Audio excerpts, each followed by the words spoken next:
there's a lot of bickering on my YouTube video, how to cook rendang, that I did before, about the originality of rendang. Well, in fact, I can tell you, rendang is actually coming from Indonesia, right? Originally from Indonesia, but because of migration, we're talking about the history here. I've done a bit of research about this, okay? I mean, lots of Indonesians migrated to Malaysia, okay? And of course, I mean, they bring all the wonderful recipes and dishes as well with them.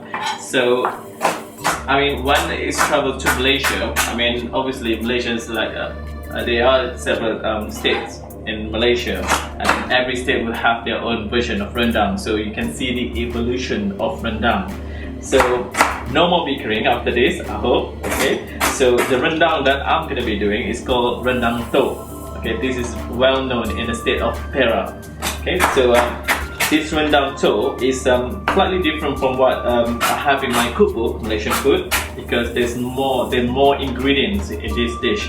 Okay, so because I'm using the dry ingredients, all the spices that I've toasted and ground them, okay, turn it into powder like this. So in these ground spices, there are corianders, fennel, cumin, black pepper, okay, been toasted and then ground, make it into powder like this. So now I'm preparing these wet ingredients, okay, the ingredient that I'm gonna blend all these ingredients. So I've got lemongrass, ginger, and this is shrimp paste. I'm just going to use about 1 teaspoon shrimp paste, galangal, and all this I'm going to chop into small pieces, and after that I'm going to blend with a bit of water. Okay, this is a fresh turmeric. Okay, this is what it looks like. It looks like a molded carrot, but if you don't have a fresh turmeric, you can use turmeric powder. Yeah, so I mean, just get about 1 teaspoon. I've got onion as well, so that's going into the bowl. And the last ingredient I'm going to add in, these are the dry chilies. So I'm going to add about 10 dry chilies, but if you don't like it too spicy, you can add less than that. But again, if you add more dry chilies, of course it's going to make your rendang looks, you know, a lot richer in terms of color, okay, red color. So 3, 4, 5, 6, 7, 8, 9, 10, okay. So now I'm going to blend all these ingredients.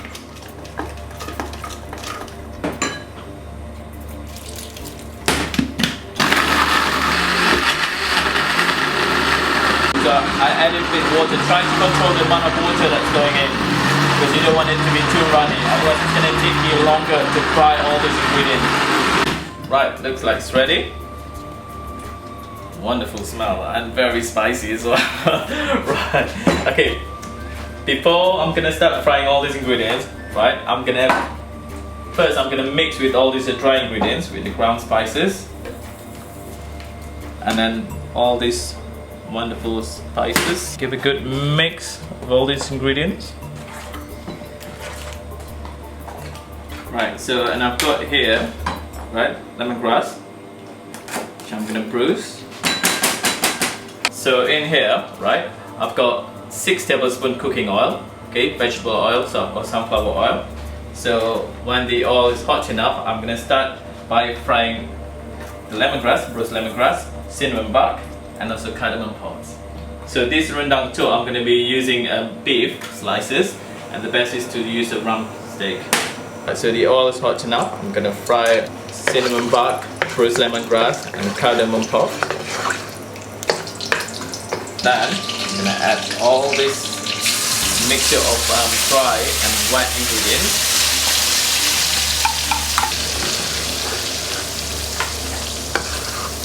So what I'm going to do now, I'm going to fry this for about 5 minutes until the oil starts separating. Okay, so it's going to take slightly longer for this dish. It's all about like simmering it until it's gone really dry. So basically it's a curry, but it's a dry version of curry. Right, after 5 minutes you can see the oil start separating, and now it's ready for me to add beef. So I just thin this like. Sugar, okay, this is a palm sugar, okay, or dark, well, you can use a dark coconut sugar as well. So I'm gonna add in 2 tablespoons. If you don't have this sugar, I mean, you can easily just use a white sugar. Coconut milk and salt, 1 teaspoon flat, And I'm just gonna give a good stir.